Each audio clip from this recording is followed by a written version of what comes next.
Voilà, donc je suis Sylvain Gressier, je suis ravi d'être en votre compagnie pour 45 minutes. Désolé, va falloir supporter ma voix, je vais essayer de la rendre un peu agréable et dans une ambiance détendue. On va parler de caractérisation physique de la séparation des émulsions de pétrole.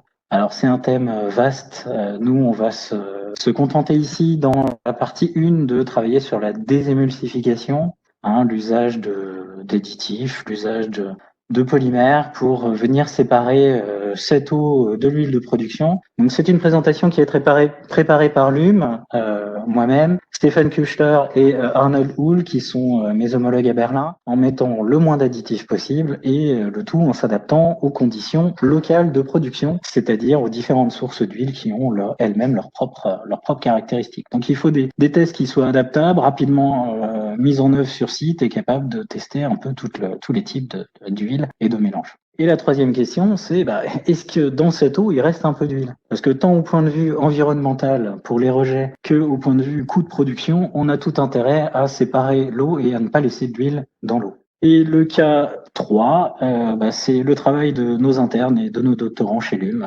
qui ont mis au point une technique sur les bottle tests. Voilà, on est prêt à commencer.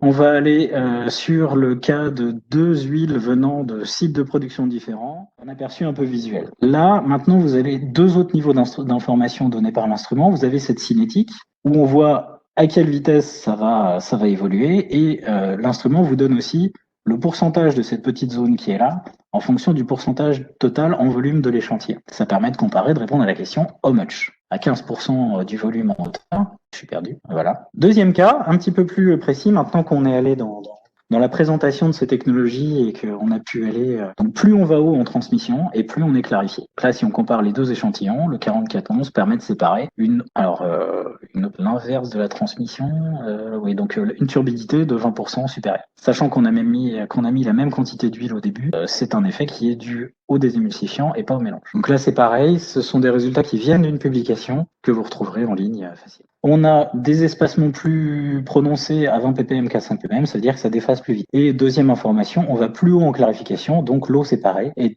contient moins d'huile. On va le dire comme ça. 40 ppm, encore plus d'espacement et un niveau haut de clarification. Et là, malheur, on a moins d'eau séparée. Regardez les 2 barres bleues, l'huile va moins haut, l'eau va moins haut dans le tube. Donc quand on arrive à 550 ppm, là du coup overdose et ça marche moins bien. Donc ici, on va se placer à 40 ppm pour séparer l'eau à la fois rapidement et efficacement. Je reviens là, je lis le chat.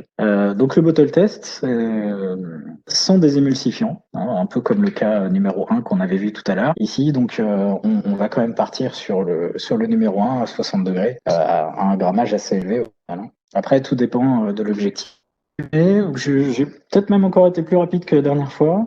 Oh non, ça va. Donc, Lume, on vous propose des instruments pour mesurer la vitesse, la quantité et la qualité de cette eau séparée. Donc, le how fast, how much et how clear. Un très faible volume d'échantillon, 400 microlitres. Pas de verrerie.